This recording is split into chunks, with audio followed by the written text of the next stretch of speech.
You weren't ever meant to hear this. Not me. Not this story. Not any of it. I've carried this thing, this truth, like a disease for over 3 decades. And now? My lungs are shot. My blood's rotting me from the inside out. There's nothing they can threaten me with anymore. No carrot, no stick, no clearance level, no handler, no call sign.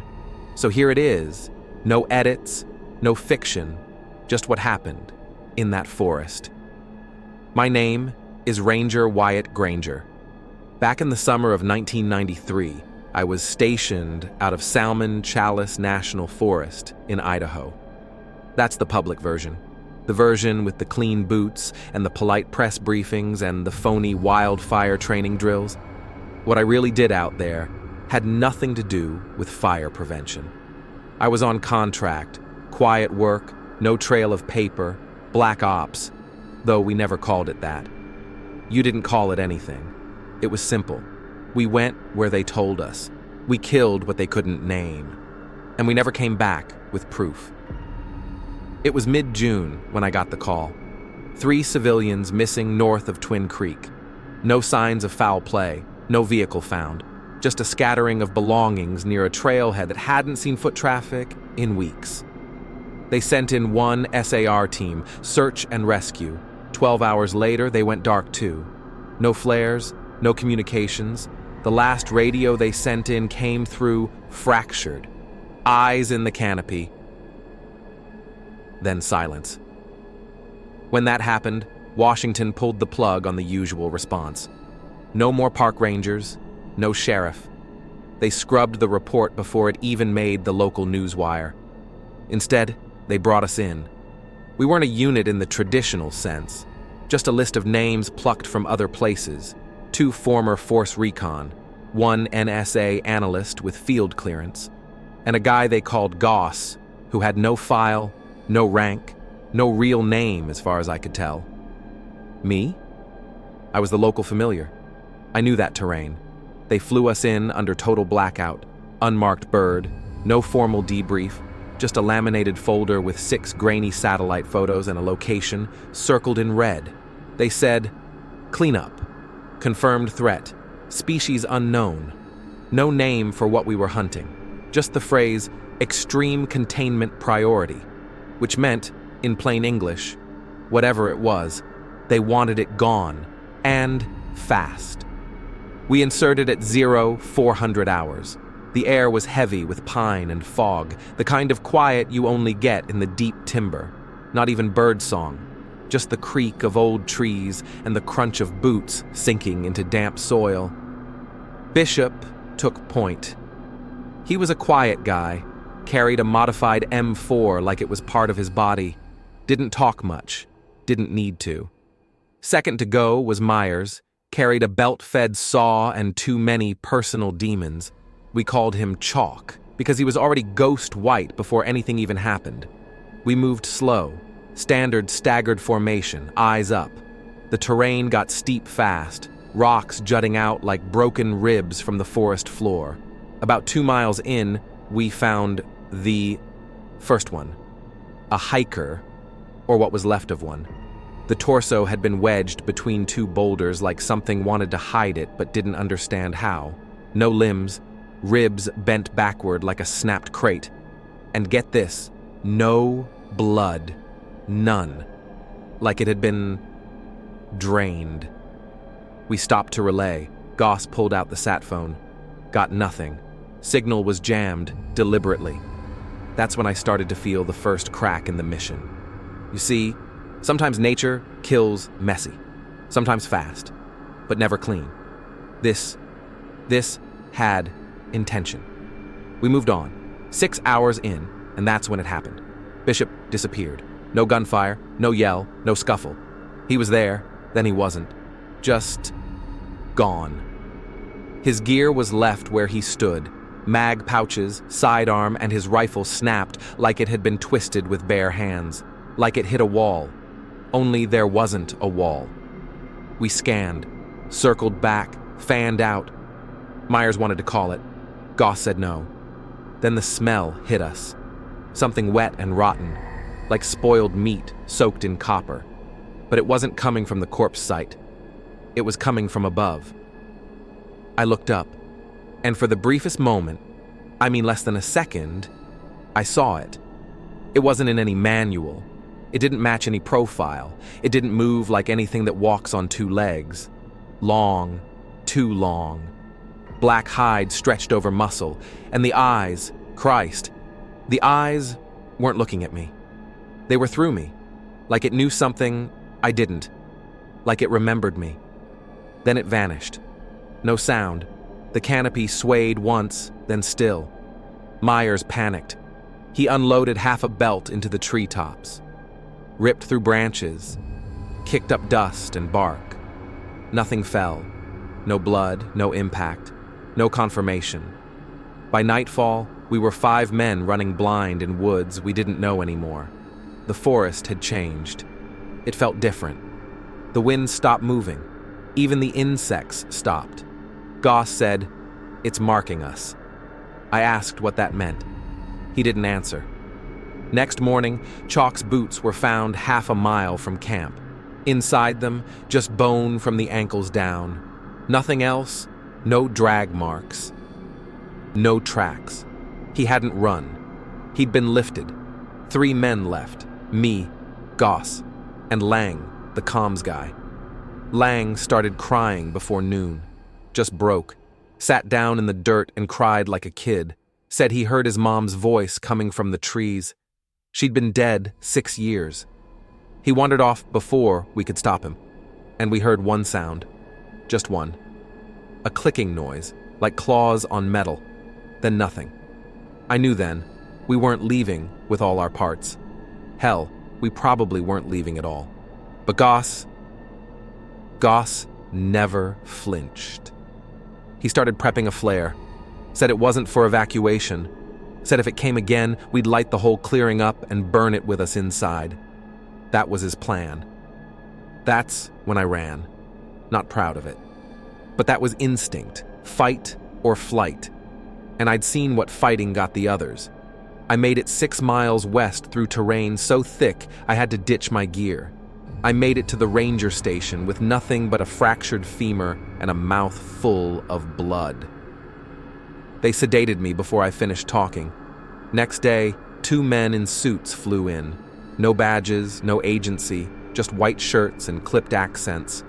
They told me it was a bear. They told the locals training accident. They told the press nothing at all. I never saw Goss again. His name never came up in any records. Neither did Bishop or Myers, even Lang. They were erased. And the thing in those woods, it wasn't a myth. It wasn't a misidentified predator. It was something else. Something that knew us. Something that stalked us. And worse. Something that wasn't alone.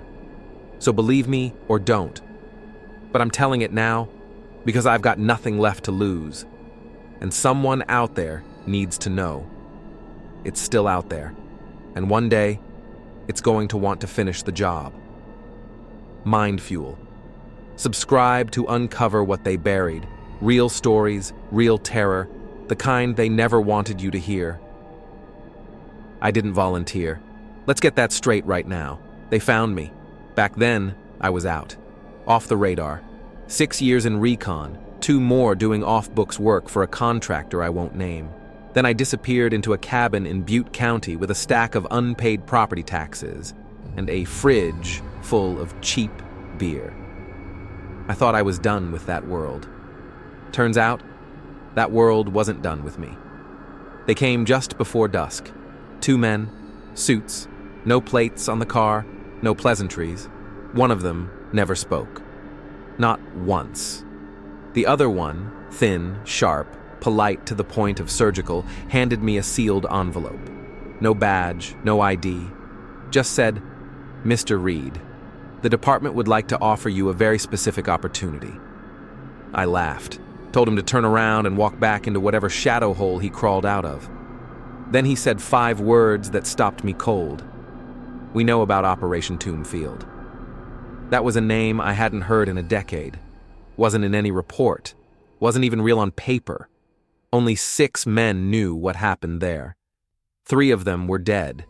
2 of them were ghosts. So how the hell did he know? I took the envelope inside, sat at the table, hands shaking. No return address. Just a red wax seal stamped with a symbol I didn't recognize. Looked like a fang curled around a satellite dish. Inside, 1 photograph, 1 briefing slip, 1 name. The photo was old, grainy, black and white, but clear enough. A carcass. Or what might have been one.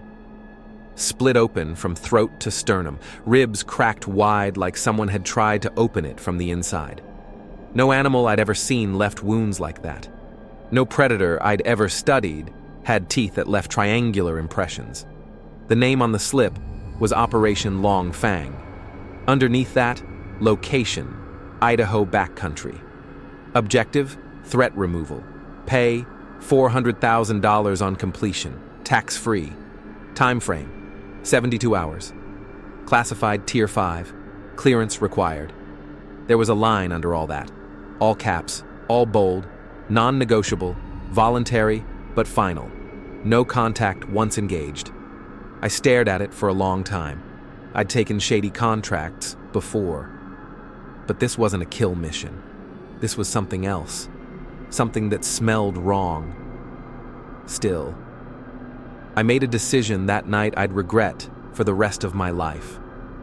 Next morning, I was at a hangar just outside Boise. No ticket, no ID. Just a scan of the sealed letter and a nod from the guard. Inside were 4 others. None of them spoke. Not at first. One was military. You could tell by the posture. Crew cut, silent eyes, scar above the lip. Another was rail-thin, pale, and reading a dossier thicker than a phone book. The third had tech stamped all over him. Drone gear, comms rig, a watch that looked about 5 years too advanced for the public sector. The fourth didn't match the rest. Older, weathered, looked more like a trapper than a soldier. They called him Mercer. He was the only one who smiled when he introduced himself, but his eyes were dead, like he'd already seen what we were walking into. They brought us into briefing at 0400. Single light bulb, folding chairs. A woman in a Homeland patch stepped in. Didn't give a name. Said we were part of a joint intervention between DHS and an unnamed defense contractor. Said the mission fell under non-human combatant response. I'd never heard that phrase before. I've heard it every week since. She clicked on a projector. First slide was a topographic map. Heavily forested region near the Lemhi Mountains. No road access, no air support, no civilians allowed within a 10-mile perimeter. She circled a zone with a red grease pen.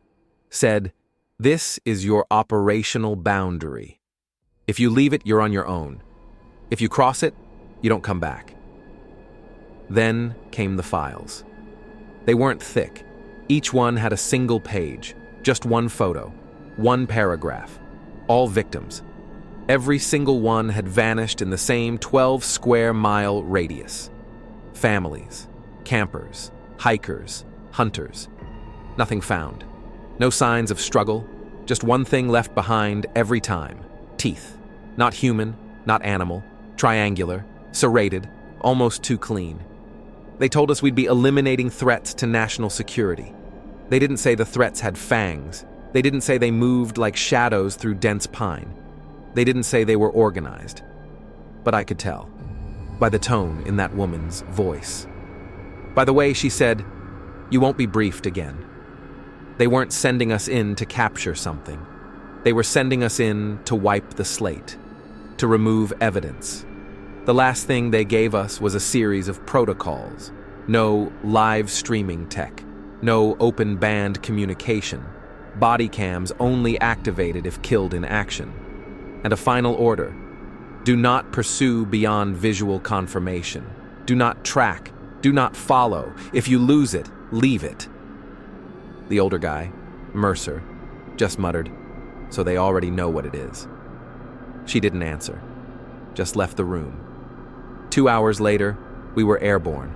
No insignia, no communications, just a dead channel and miles of cold wind. Below us, nothing but trees. I remember looking down and thinking, there's no way to measure how deep that forest goes, no way to know what's waiting at the bottom of it. And still, we jumped. If I'd said no that night, if I'd stayed off the grid and ignored the knock, maybe those men would still be alive. Maybe I wouldn't be sitting here with lungs full of rot and a name that doesn't exist anymore. But I said yes, and I went. And what we found in that forest, it wasn't just a threat. It was organized. It was strategic. And it was angry. You'd think I'd seen everything by that point.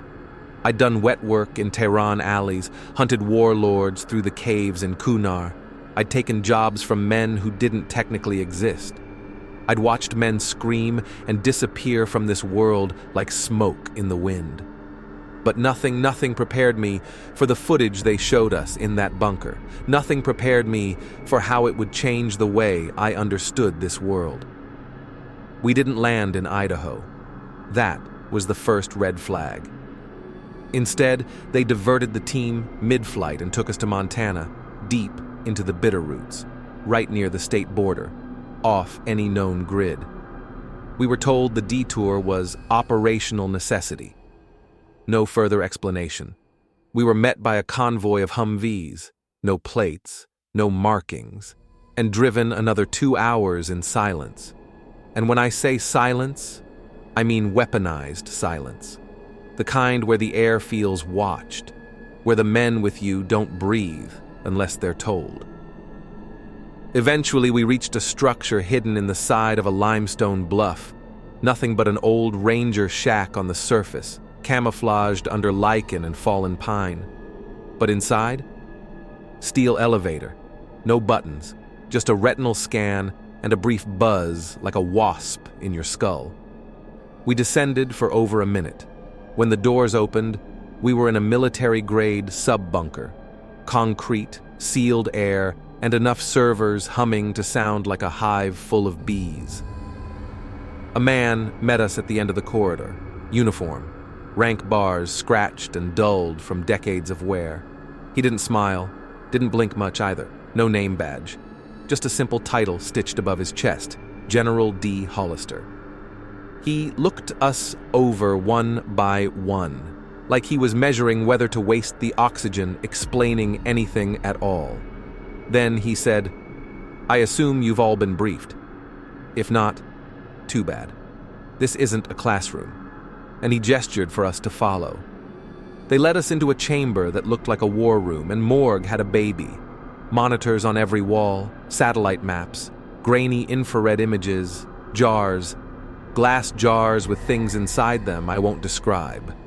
Let's just say they had teeth. Too many. And in the wrong directions. In the center was a projection rig already queued up. And that's where it happened. That's where the reality we thought we knew collapsed under its own weight. He didn't preface the video. He didn't explain what we were about to see. He just hit play. Grainy, distorted, probably VHS. The date was May 19th, 1993. Timestamp 3:14 a.m. It was a logging camp feed. Thermal vision only. Sparse, washed-out view of the tree line. A few men visible, cigarettes lit, talking near equipment. Then, a blur. No footsteps, no warning, just a sudden cut of movement. Something fast darts into frame. One man goes down, not crumples, disappears. Another drops his flashlight and turns to run. He makes it 3 steps before he's jerked off his feet and yanked backward like he's being reeled in.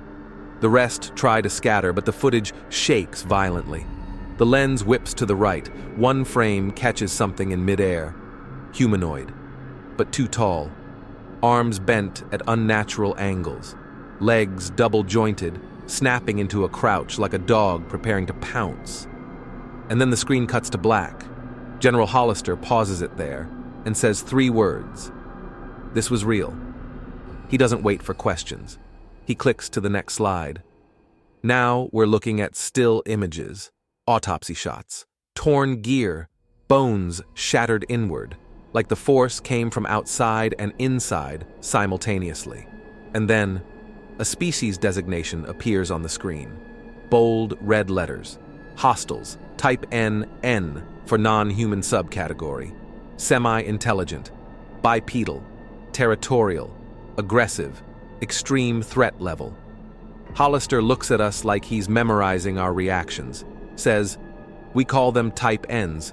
The brass call them dry targets. The rest of the world doesn't know they exist. And if you're lucky, they never will." Someone behind me whispers, "How many?" Hollister answers without emotion, "Too many. We're not here to study them. We're not here to tag and release. We're here to terminate." Then, he gives us the final rules. No body cams, no questions, no retrieval. If one of us dies, they stay where they fall. If one is injured, they're to be put down immediately. No evac, no mercy. "Shoot to kill," he says. "And if you can't kill it, you run until something else does." He tells us the original objective, the Idaho mission codenamed Operation Long Fang, is not just a containment sweep. It's a den site, a full-scale nest. Meaning, we wouldn't just be going in blind. We'd be going in outnumbered. The man next to me, Lang, looks like he wants to puke. Mercer doesn't blink. I ask the only question I can bring myself to say out loud.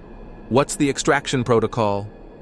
The general stares at me for a beat too long, then says, "Don't worry about extraction. Just worry about finishing." They turned off the projector, escorted us to the prep room. No ceremony, no last words, just gear, rations, and weapons with the cereals ground off. As I strapped on my vest, I kept thinking back to that footage, that single, blurred frame, that thing moving through the camp like a phantom of bone and tendon, and the blood, so much blood, splattered in a pattern that didn't look random. It looked ritualistic. And in that moment, I understood something I hadn't until then. We weren't going in to eliminate a threat. We were going in because someone let it out. And now they needed it cleaned up before it got out of control. Before it reached the wrong people. Before it reached the public. They gave us maps, coordinates, ammunition, but they didn't give us a chance. We were meat. And the forest was waiting. We touched down after midnight. There were no landing lights, no friendly voices on the radio, just static and the slow, rhythmic thump of rotor blades fading behind the trees. The bird didn't land. It hovered. We dropped out low, maybe 10 feet up. Gear hit first, then boots, then silence. I've parachuted into swamps that steamed with malaria. I've walked through canyons where the heat cooks your teeth. But I've never known silence like that Idaho forest. It wasn't quiet. It was absent. Like someone had muted the earth itself. No birds, no owls, no wind. Even the air felt stale, heavy with something that didn't belong. Like the woods were holding their breath. We were deep in the Selway Bitterroot wilderness. But not any place I'd seen on maps, not even black satellite overlays. This zone didn't exist, at least not officially. Uncharted, untouched, and, as I'd soon learn, unclean. Lang took point. His boots barely made a sound in the pine duff. Behind him, Mercer scanned the trees with slow, practiced sweeps. Me? I was at the rear. I don't know why, but I kept glancing back, as if something behind us was still moving. We covered 3 clicks by moonlight. Low visibility, cold fog clinging to the forest floor. The kind of fog that doesn't move when you do. It just waits. We saw the first signs around 0300 hours. Canvas, half a tent, ripped sideways, not downward, like something had slashed up from the inside. Food packs still untouched, canteens full, boot prints stopped mid-stride, and then a trail. Dark, Thick. Blood. Human. It led about 40 yards down a slope before it just ended. Not tapered, not smudged. Ended. Mercer crouched near the tracks and whispered, "No sign of drag. No splatter, just vanished." Lang was staring up into the canopy, said he thought he saw movement, but the branches didn't sway. No leaves dropped. The trees just watched. We moved on, another half-mile, and we found the second camp. Worse this time. 6 tents, all shredded. One was burned, just a ring of melted nylon and soot where it had been. No bodies, just more gear. Torn sleeping bags. A child's shoe still tied. An axe embedded in a tree at a height no man could reach without a ladder. The axe was bent. Steel. Bent like soft wire. Lang muttered something under his breath about a bear. Mercer didn't even answer. He just pointed. On the tree across from the axe, 5 claw marks, perfectly spaced, in a vertical pattern, no gouging, just deep enough to bleed sap. Clean, almost surgical. We set camp nearby against better judgment. Too exposed, but we were burning daylight. And the map Hollister gave us had only one objective: locate the den. We set up perimeter beacons, infrared trip lines, standard motion sensors with burst alerts. None of them tripped that night, but we heard things, far off. Not close enough to shoot, but just close enough to know we weren't alone. It wasn't howls, not like wolves. It was breath. Slow, wet, deliberate, circling. Mercer stayed up that night. I woke once, about 0400, and saw him at the edge of camp, staring into the trees. No rifle in his hands, just a flare. Literature not launched. Lit. Like he expected to use it for light, not signal. He didn't say anything when I asked if he saw something. Just blinked slow and said, "You ever seen a forest try to erase something?" I didn't know what he meant. I still don't. By dawn, we had 2 options. Keep moving north toward the GPS beacon they flagged in the mission file, or start marking the blood trails and try to triangulate a nest. We chose north. Mercer said we wouldn't last another night if we lingered. Lang didn't argue, but he looked different that morning. Gray, distant, like he'd dreamed something he couldn't forget.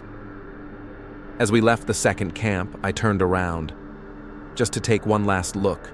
The tents, the shoes, the gear, everything was still. Too still. I saw something then, for a fraction of a second. In the trees, a shimmer, like heat off pavement. A distortion. It moved, not stepped, like it unfolded. No sound. And then it was gone. That was the moment I knew. We weren't tracking it. We weren't hunting anything. We were the flare, the bait, the message. Something had been waiting here a long time, and now that we'd crossed in, it wanted us to understand why nobody ever came back. We lost Boone before we saw anything clearly. He was the quiet one. Tall, heavy-set guy. Former Army.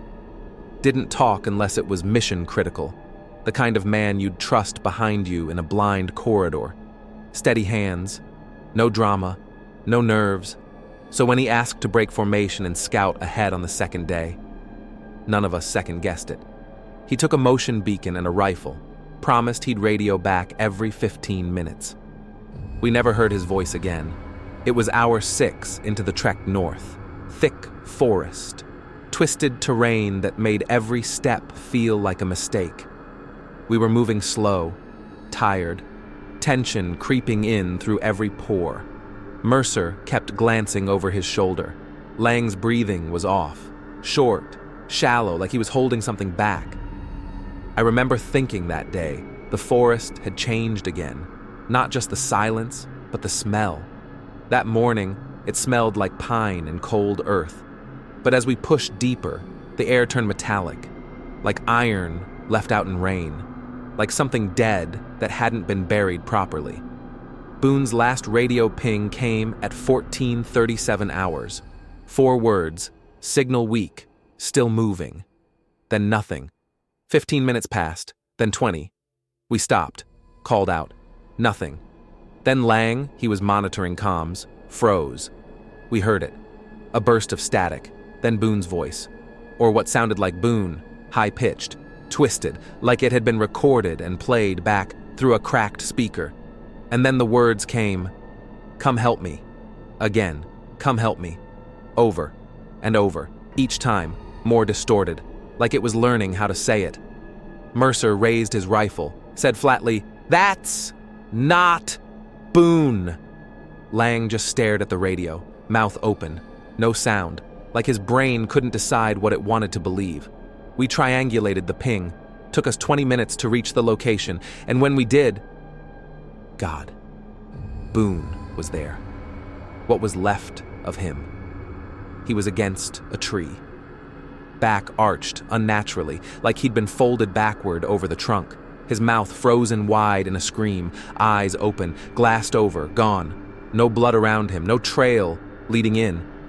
His gear had been removed, placed carefully beside him, and his organs, they weren't inside anymore. They were arranged, laid out in precise rows on the forest floor, not scattered, not chewed, arranged, like symbols, like something wanted us to see them. Lang vomited instantly, dropped to his knees. Mercer didn't move. He was staring at Boone's face, said something I'll never forget. He didn't die afraid. He died understanding something we don't. I wanted to get out, call it, signal a flare and risk being pulled out early, but Mercer said no. And I listened, because I still thought we were here to finish a job, still believed there was logic behind what we were doing. That was the last time I let myself believe that. We burned Boone's remains, didn't bury, didn't mark. Mercer insisted, said we couldn't leave material behind. He soaked the area in accelerant, lit a flare, didn't look back. The fire didn't catch like it should have. The smoke went down, not up, like the air above the clearing was rejecting it. Lang kept whispering, "Something's watching. Something's close." He wasn't wrong. That night, the mimicry started again. From the woods, same voice, same words. "Come help me." Sometimes it would change, just enough. "It's safe. This way." It sounded like Boone, then like someone else, then like me. Narrator, read, voice darkens. Whatever it was out there, it didn't just kill.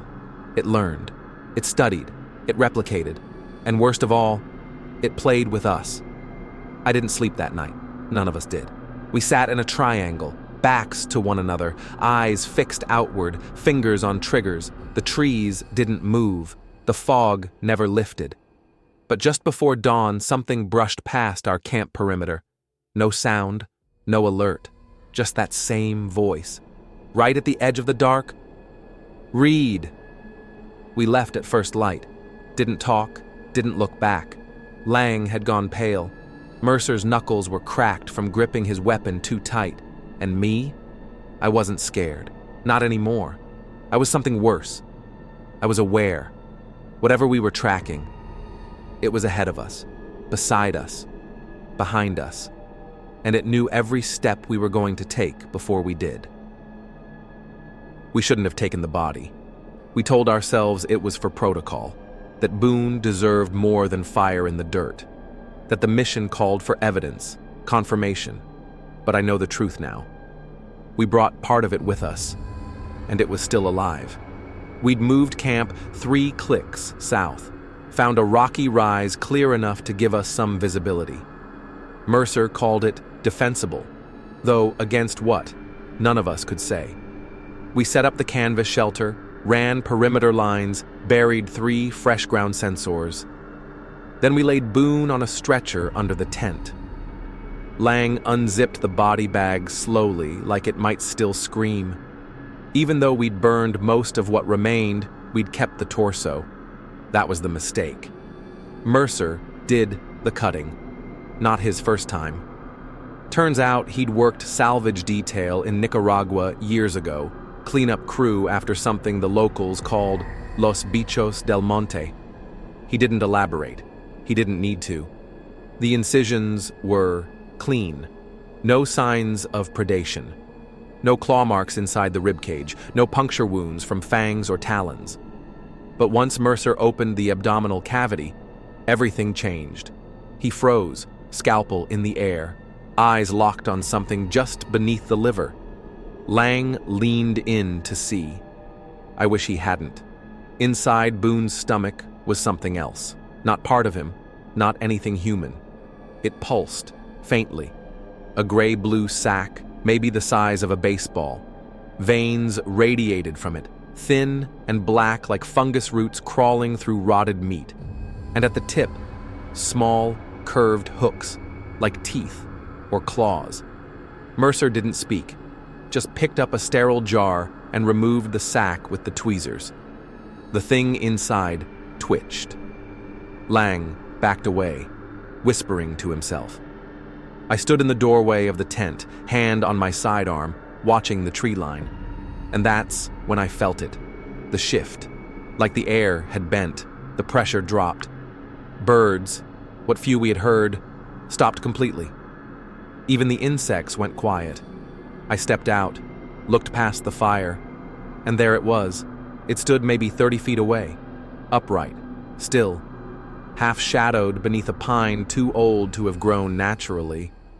It didn't move, didn't speak, didn't hide.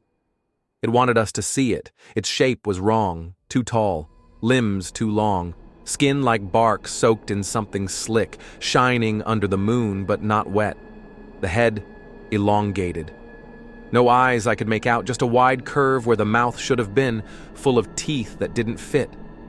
And it watched. Watched us like a man watches cattle from behind a fence. Mercer came up behind me, didn't raise his weapon, didn't breathe. He just whispered, "It's not hunting, it's waiting." Lang came out of the tent, saw it, and froze. Then the thing did something I'll never forget. It raised its hand, if you can call it that, and mimicked the same motion Mercer had used inside the autopsy tent. A slicing gesture, across the belly.